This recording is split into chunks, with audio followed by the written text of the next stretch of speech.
Elvira Narvaja de Arnú dirige la maestría en análisis del discurso en la Universidad de Buenos Aires y es responsable de la sede argentina de la Cátedra UNESCO en Lectura y Escritura.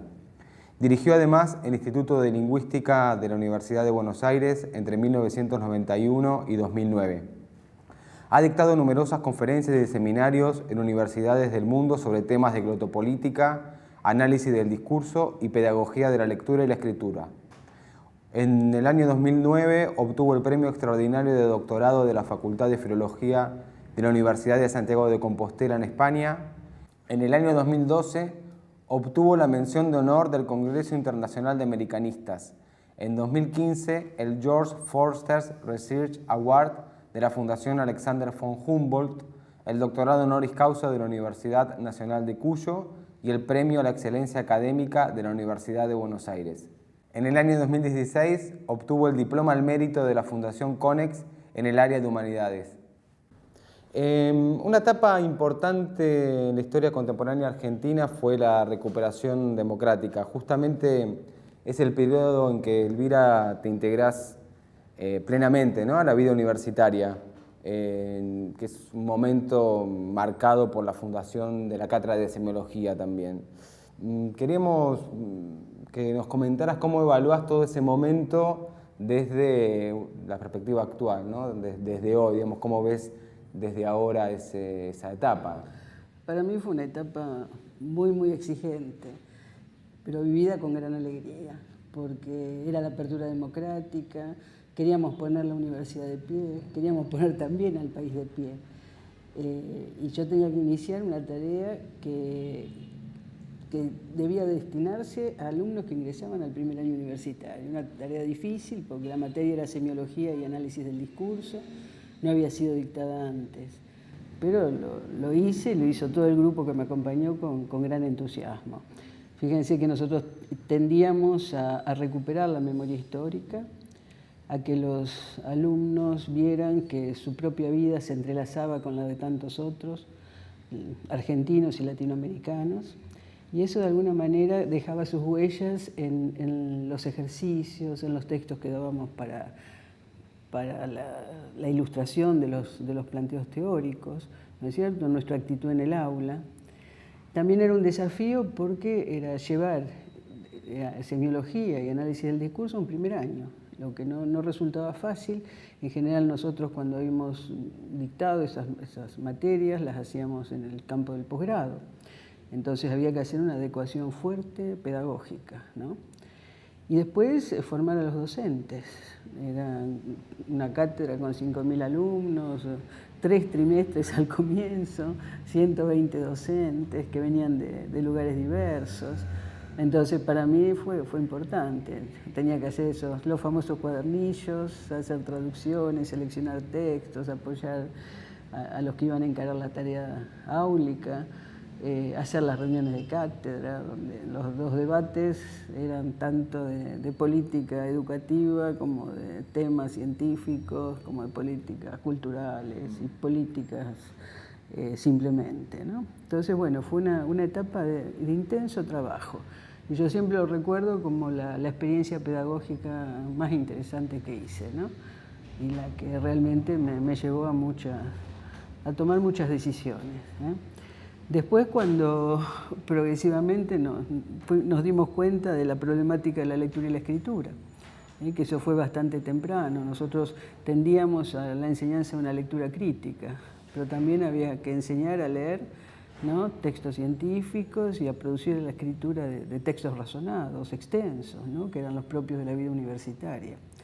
Entonces ahí iniciamos una experiencia de investigación, fue de las primeras investigaciones en la UBA, que tendía a ser un diagnóstico de las habilidades de los estudiantes y de algunas de las zonas que eran necesarios reforzar.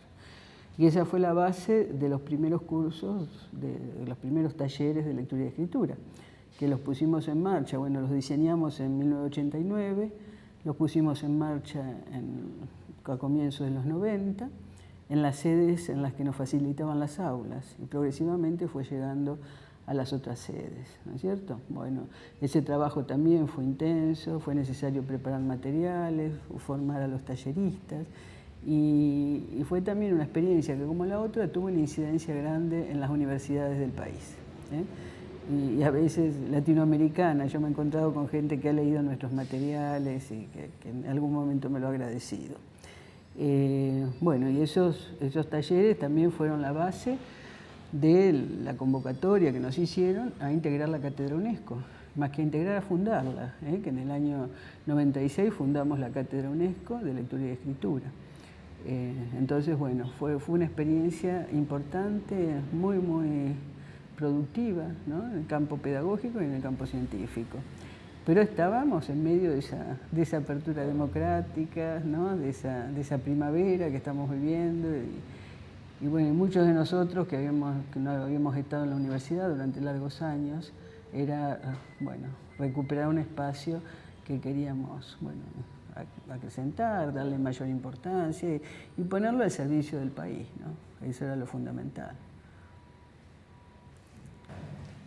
Bueno, hablando de semiología, entonces, Elvira, te quería preguntar qué diferencias y similitudes podés marcar entre esta materia, que tenía un público amplio y muchos profesores, y tu experiencia en la Facultad de Filosofía y Letras durante esos mismos años, con el inicio de las cátedras de Lingüística Interdisciplinaria y de Sociología del Lenguaje, que aún hoy forman parte del diseño curricular de la carrera de Letras en la UBA.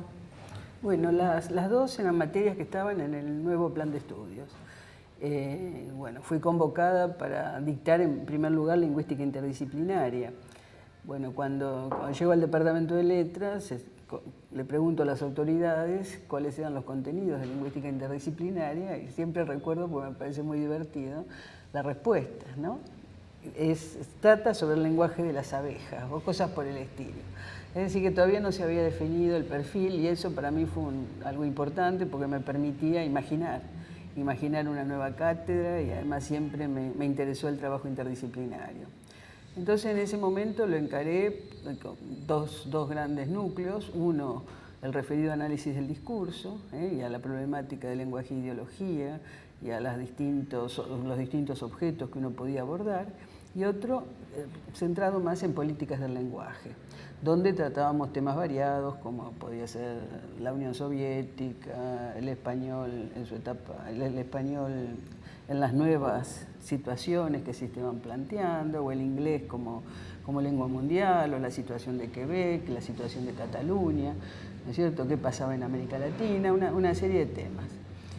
Y empezamos también a elaborar nuevos cuadernillos, pero en estos casos eran textos completos, ¿no?, que los alumnos tenían como bibliografía, y los cuadernillos integraban una serie de traducciones sobre todo, ¿no? Después pudimos abrir Sociología del Lenguaje.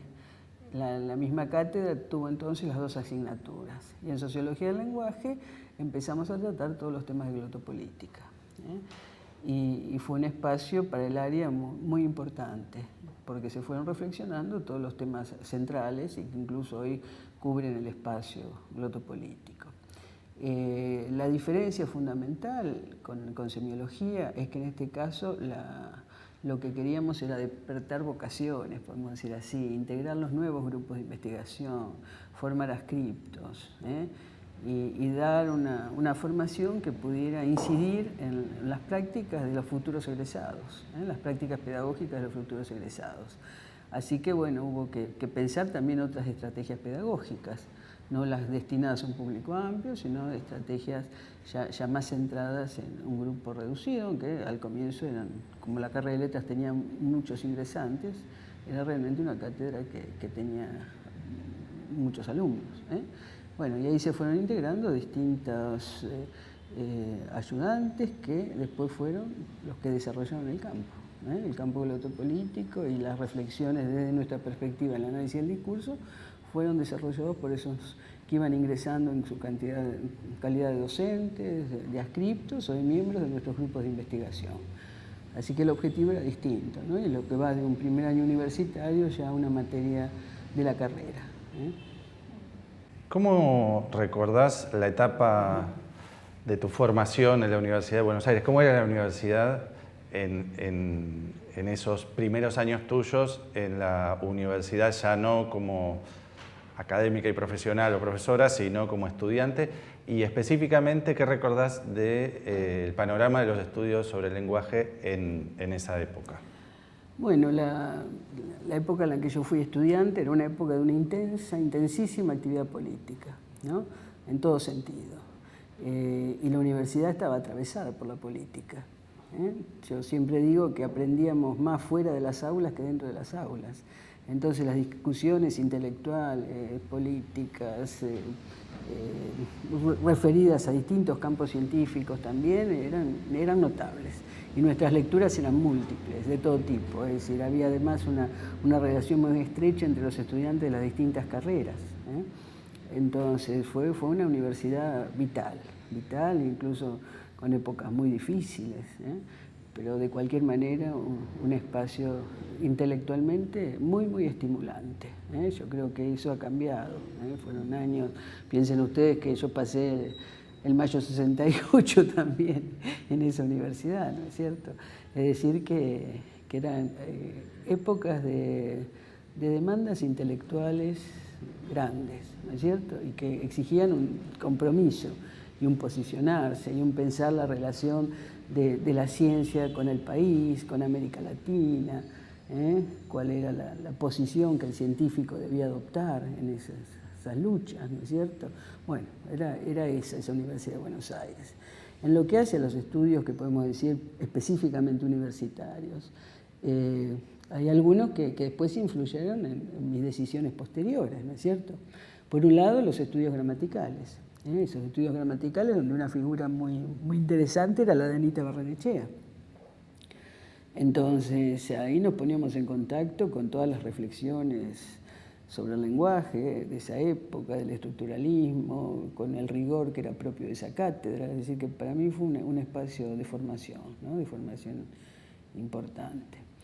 Después lo que aparecía en una serie de materias, que era toda esa tradición filológica, una tradición filológica interesada por el texto, pero también por las condiciones de producción de esos textos, por el contexto, es decir, trabajábamos en análisis muy detenidos, ¿no es cierto? Y siempre interrogando ese exterior. También lo que aparecía en muchas materias, la formación estilística, ¿no es decir? Que era una sensibilización a la discursividad muy grande. Entonces esos elementos estaban ahí presentes.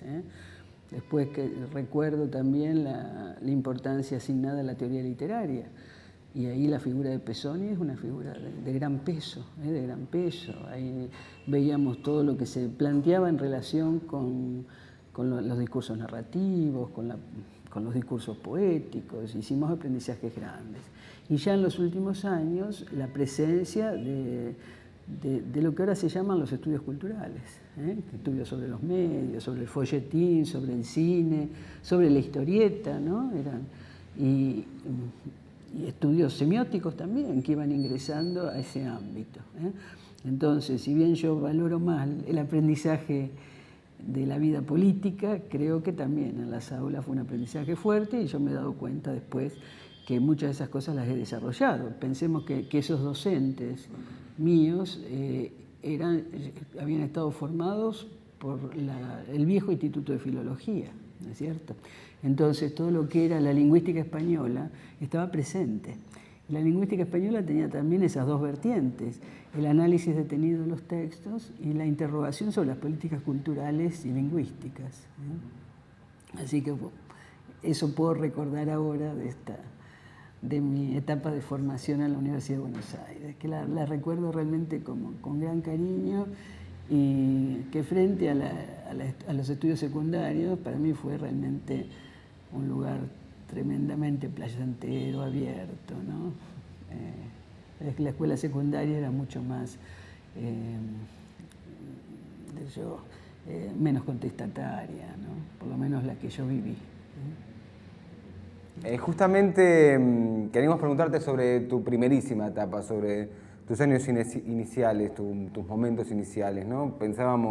Recordábamos tu libro sobre Chile, la dedicatoria de tu libro sobre Chile, ahí hablas de tu madre, ¿no? Decís a tu madre y a su confianza militante en la educación pública. ¿Cómo recordás esos momentos familiares, en relación también con tus primeras amistades, con tu formación como lectora, como niña lectora, como adolescente lectora, en la escuela primaria, en tu casa, tal vez en la escuela secundaria. ¿Qué incidencia tiene también eso en tu formación, ¿no? En realidad yo creo que la formación fundamental fue la familia, fue la formación familiar. Mi madre era maestra y fue directora de un curso de aplicación de la Escuela Normal de San Martín, y toda su familia eran maestros. Entonces todas las reuniones familiares de mi familia materna estaban atravesadas por la reflexión pedagógica, por las escuelas, por los alumnos, por las experiencias que habían vivido, ¿no es cierto? Entonces eso tenía mucho peso. Mamá tomaba con gran pasión su función docente. Yo recuerdo verla llegar con pilas de cuadernos de los alumnos para revisar los distintos grados, o el afán con el que preparaba los discursos para cada acto escolar, ¿no es cierto? Es decir, que realmente era alguien que gozaba de su profesión y que la tomaba muy seriamente, ¿no es cierto? Pero creo que lo que yo sé se lo debo a mi padre. Es decir, la formación de papá fue central, en todo sentido, ¿no? En todo sentido, creo que mi matriz intelectual, mi forma de ver los procesos, mi relación con los otros, ¿no? Viene de esa influencia, Mi padre era un intelectual tremendamente lúcido, un analista muy fino de los procesos sociales, políticos de Argentina, de América Latina, del mundo. Era un lector apasionado, un lector apasionado y un lector apasionado también de literatura. Es decir, que yo en casa tenía toda la producción e incluso le gustaban todas las novedades.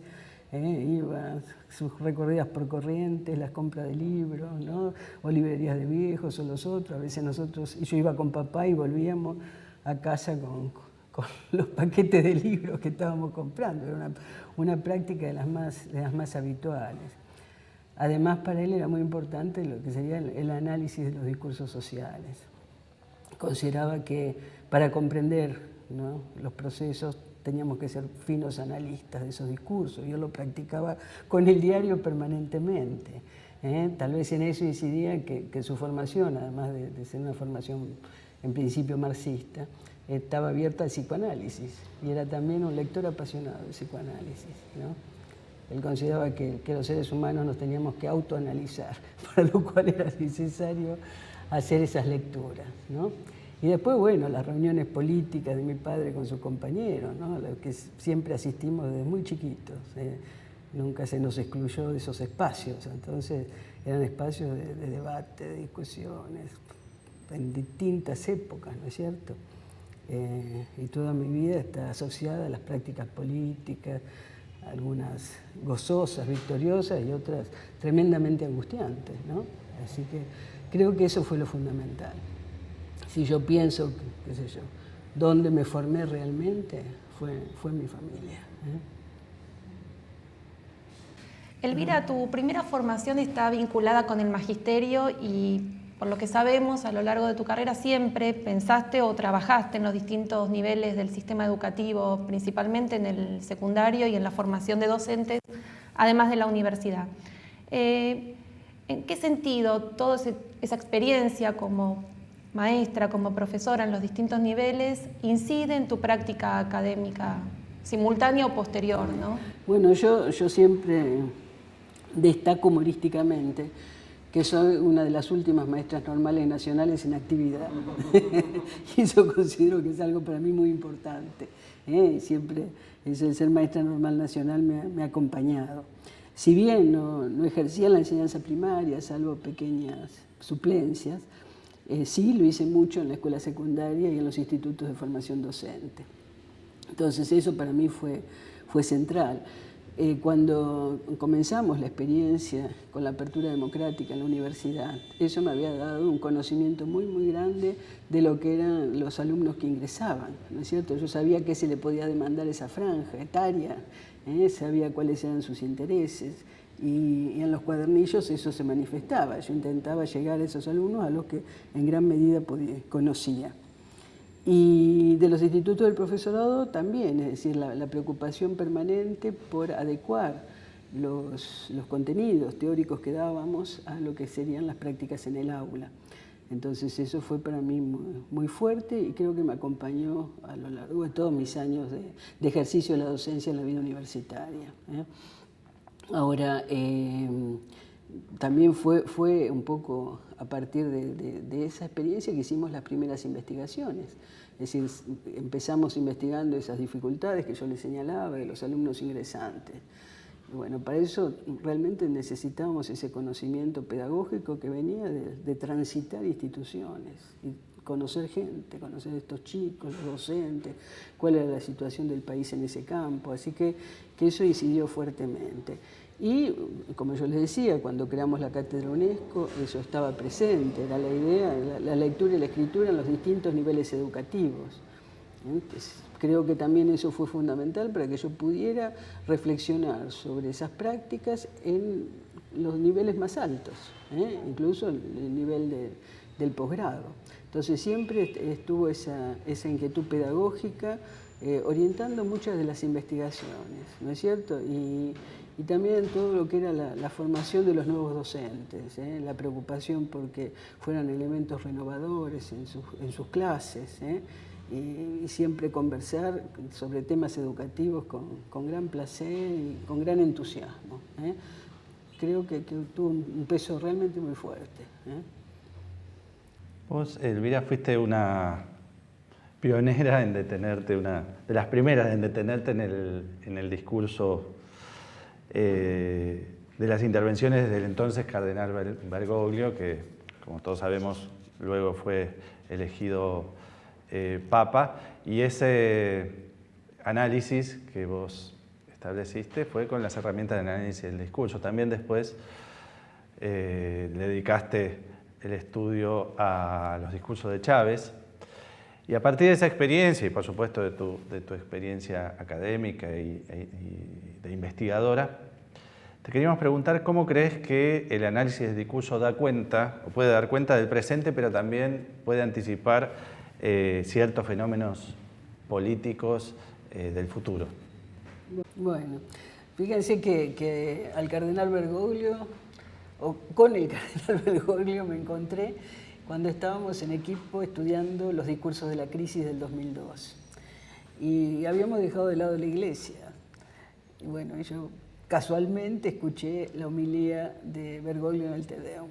Y ahí me asombró la audacia, ¿no es cierto? La valentía en plantear los temas sociales, y la inteligencia en explorar todas las posibilidades que el género homilía le permitía, ¿no es cierto? Y quedé realmente fascinada por esas posibilidades y entonces me dediqué a estudiar los discursos de él y también a indagar sobre otros temas como las artes de predicar, es decir, para reconocer bien el género, ¿no?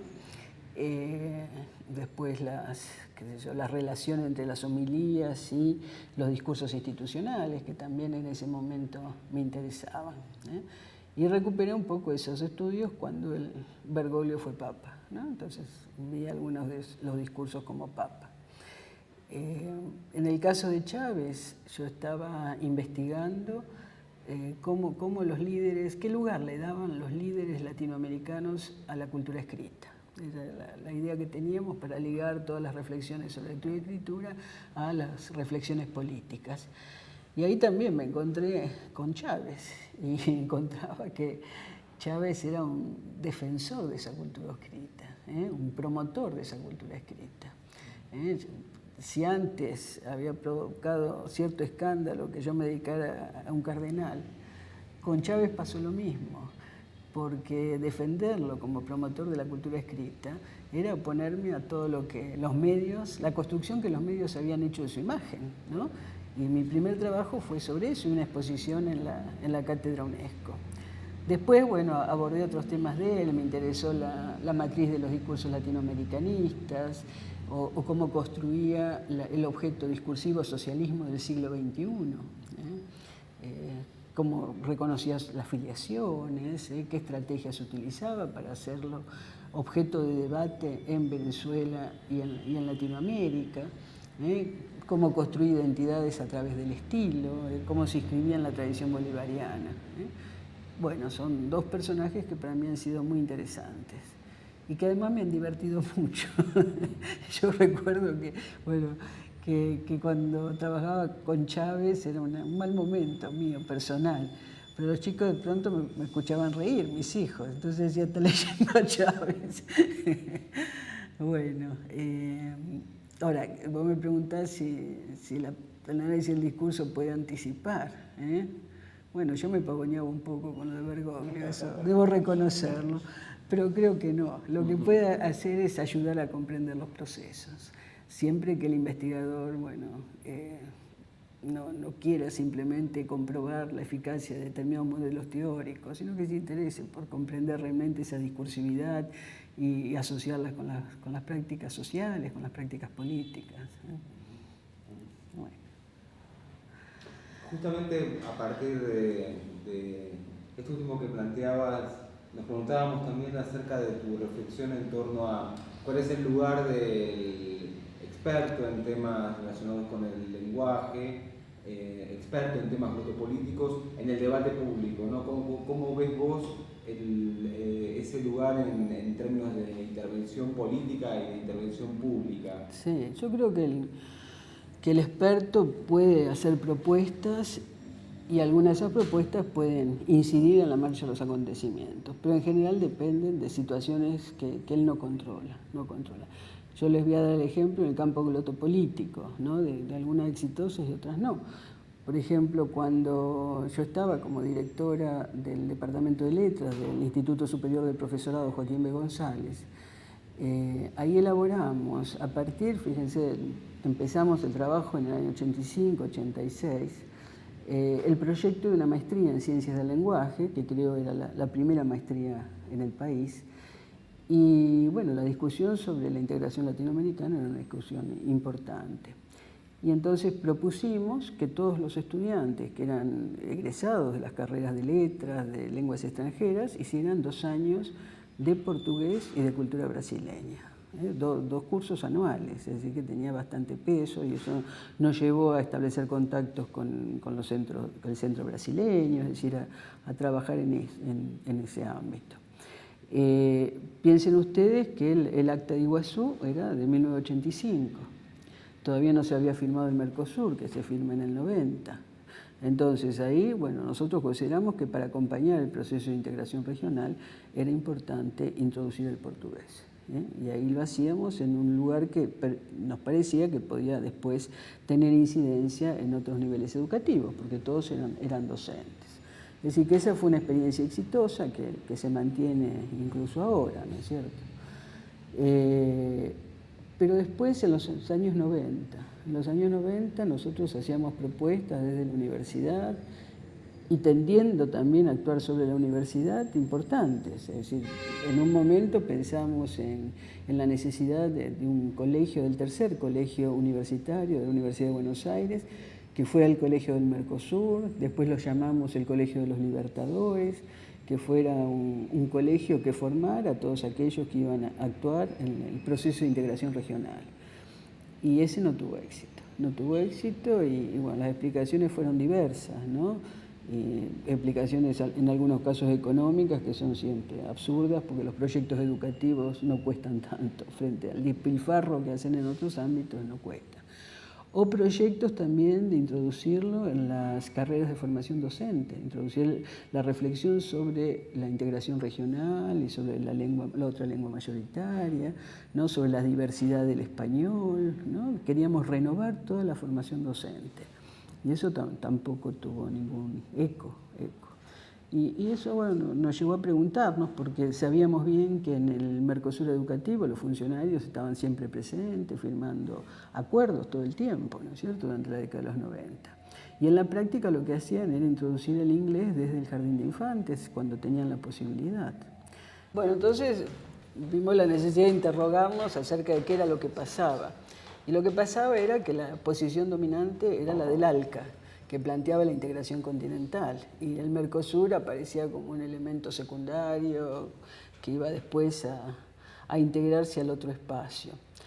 Entonces, bueno, eso hacía que realmente no tomaran ninguna medida en relación con el Mercosur educativo. Bueno, y después del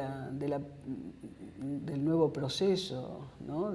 Con el nuevo siglo, que era un proceso político muy interesante, ahí el ALCA, ¿se acuerdan ustedes? En la reunión de Mar del Plata es desechado, es dejado de lado. Bueno, nosotros pensamos que era una época en la que se podían hacer cambios.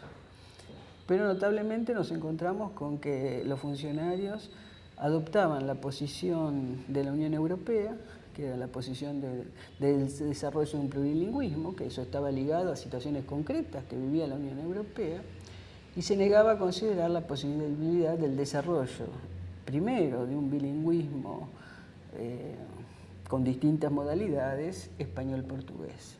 Entonces ahí también nos hacíamos indicaciones que no tenían el menor éxito, ¿no? Y que pienso que en este momento en el que ya se trata la Alianza del Pacífico como experiencia más dominante, por lo menos desde la perspectiva de este gobierno y de otros gobiernos de la región, frente a eso hubiéramos estado mejor armados y hubiéramos empezado a desarrollar. Fíjense que nosotros ni siquiera hemos cumplido lo que la ley de oferta obligatoria del portugués en todas las escuelas secundarias del país exigía. Entonces, bueno, eso quiere decir que el experto puede incidir, pero en determinadas circunstancias, ¿no es cierto?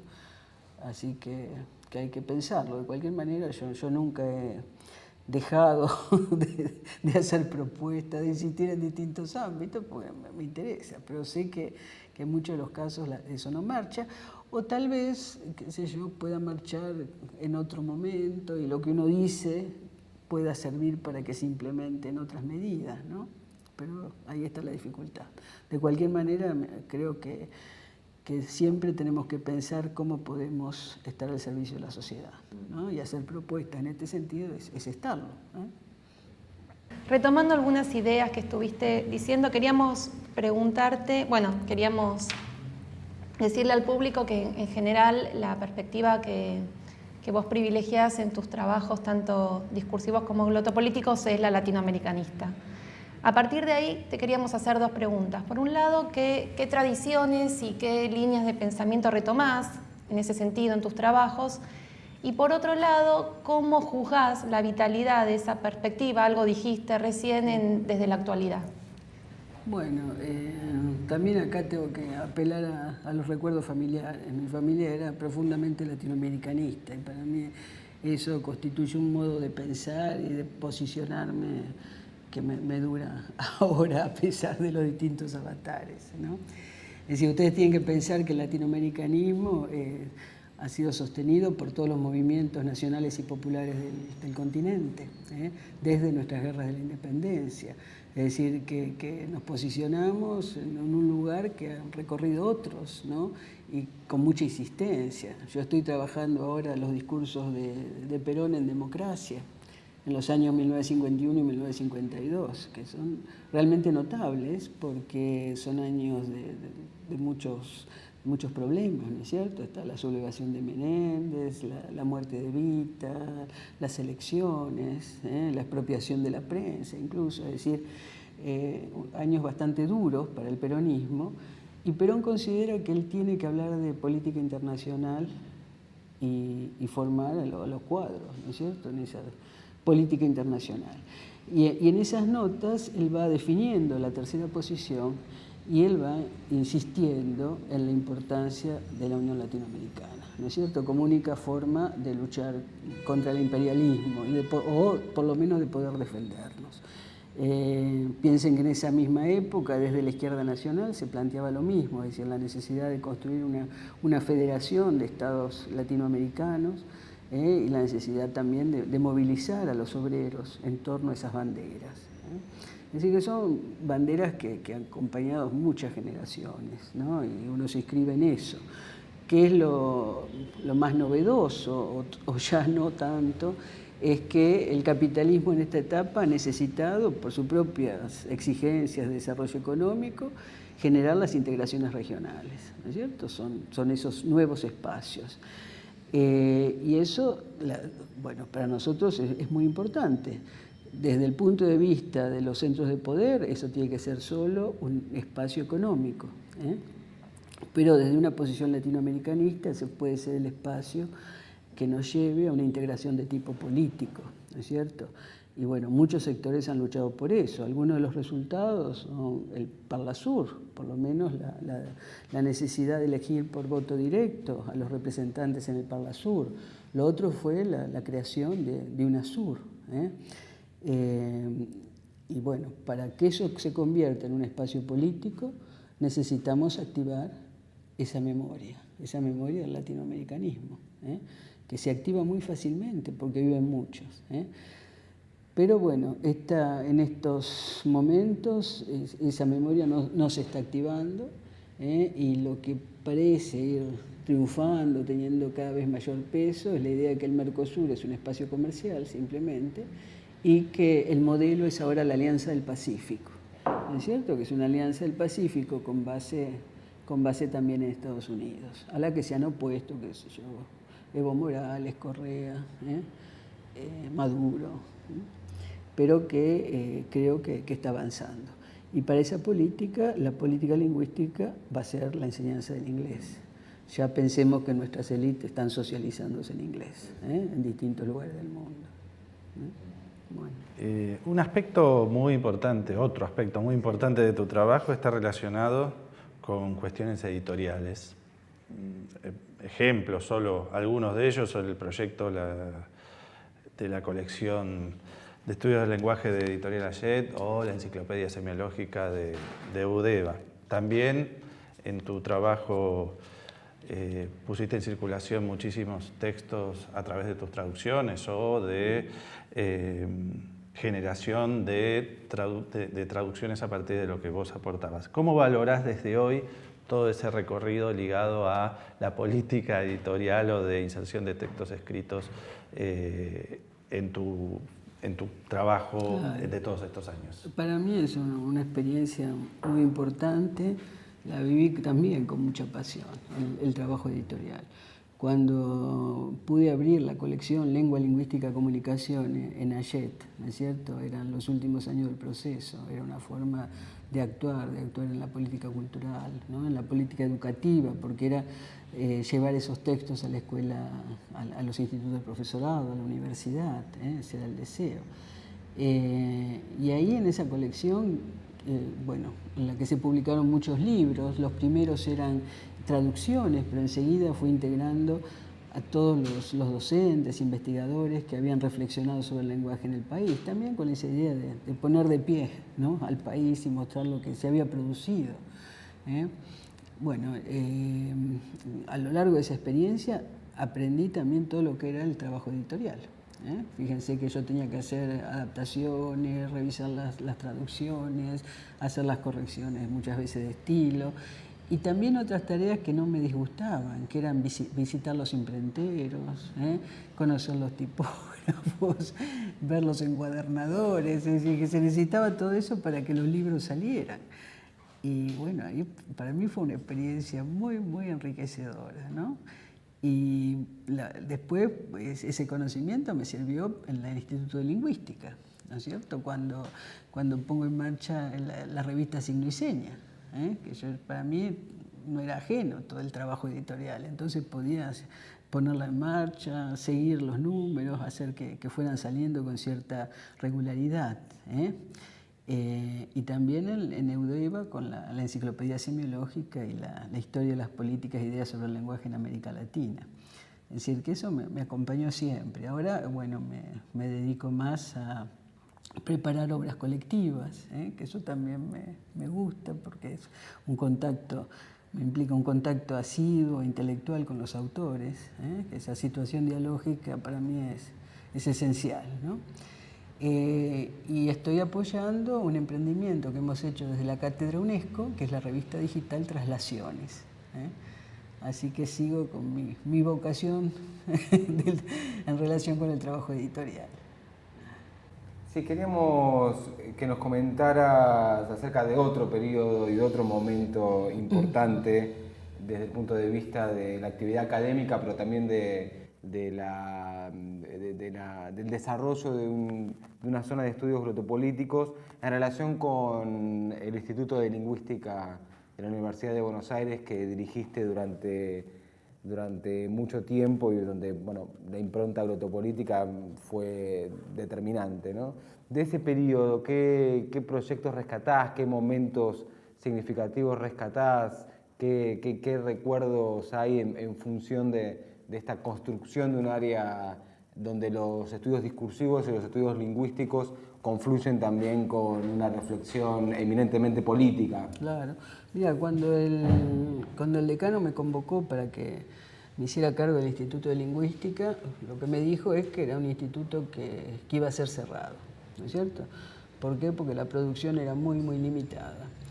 Y de alguna manera me empujó a hacerme cargo de ese instituto. Yo estaba con muchas tareas, la tarea de semio sobre todo, que me llevaba mucho tiempo. Y fue también una experiencia interesante, la recuerdo con mucho cariño, y fue una experiencia en la que no faltaron, podemos decir así, los gestos glotopolíticos. Porque por un lado en principio todas las cosas materiales, ¿no es cierto? Abrir nuevos espacios físicos o convocar a más investigadores o dar, ¿no?, la palabra a aquellos que no la habían tenido en los años anteriores, es decir, todo ese tipo de trabajo. Pero también gestos glotopolíticos. En principio, apoyar un campo que era un campo histórico de ese instituto, que era el estudio de las lenguas amerindias. Entonces le di gran apoyo, fui integrando otros investigadores, desarrollé ahí la colección Nuestra América, que es una colección importante para el área, y lo hacía también pensando en mis intereses primeros. Yo cuando me recibo en la carrera de letras, mis primeras investigaciones fueron sobre la enseñanza del castellano en comunidades aborígenes y en el marco de una reflexión glotopolítica, ¿no? Podríamos decir así, aunque sería un poco anacrónico. Ahí, ¿no? Entonces ese fue un gesto glotopolítico desde mi punto de vista. Otro fue abrir el Instituto de la Lengua de Señas a las investigaciones en ese campo. Otro, desarrollar la problemática de la lectura y la escritura en los distintos niveles educativos. Otro, comenzar el trabajo sobre instrumentos lingüísticos y sobre instituciones que habían reflexionado sobre la ciencia del lenguaje. Al mismo tiempo, organizar eventos. Hicimos muchos eventos científicos, establecimos vínculos con investigadores de otros países, y hicimos publicaciones referidas a eso. Entonces el instituto fue importante en el sentido de que se realizaron una serie de tareas glotopolíticas, se reflexionó sobre eso y se formaron gran cantidad de investigadores. Esa etapa, por eso fue una etapa tan rica, ¿no?, en el sentido del desarrollo de los estudios glotopolíticos. Hoy se considera que el Grupo de Buenos Aires, que se formó bajo tu impulso y con tu trabajo sostenido durante tantos años, es un polo muy activo dentro del mundo académico en cuanto a la reflexión glotopolítica. ¿Qué rasgos caracterizan a ese grupo de trabajo, según tu opinión? ¿Y con qué líneas de pensamiento con qué otras líneas de pensamiento hay una articulación más fluida? Podemos pensar líneas de pensamiento y grupos, ¿no? En la actualidad el Grupo de Buenos Aires tiene vínculos importantes con la Universidad de Chile, con las universidades brasileñas, Campinas, San Pablo, Paraíba, con el Centro de Graduados de Nueva York, con el grupo de la revista Circula sobre ideologías lingüísticas, con ahora el Instituto Caro y Cuervo. Es decir que, y hemos tenido tradicionalmente con muchos de los grupos que trabajan en historiografía lingüística en España. Es decir que en realidad nos hemos abierto, podemos decir así, al mundo y hemos establecido una serie de redes que se han manifestado en las publicaciones y en las reuniones académicas. Ahora, ¿qué es lo que marca un poco a este Grupo de Buenos Aires? Por un lado, el interés por distintas etapas históricas. Por un lado, el interés por la etapa actual del proceso de globalización, de las políticas lingüísticas de área idiomática, de las integraciones regionales.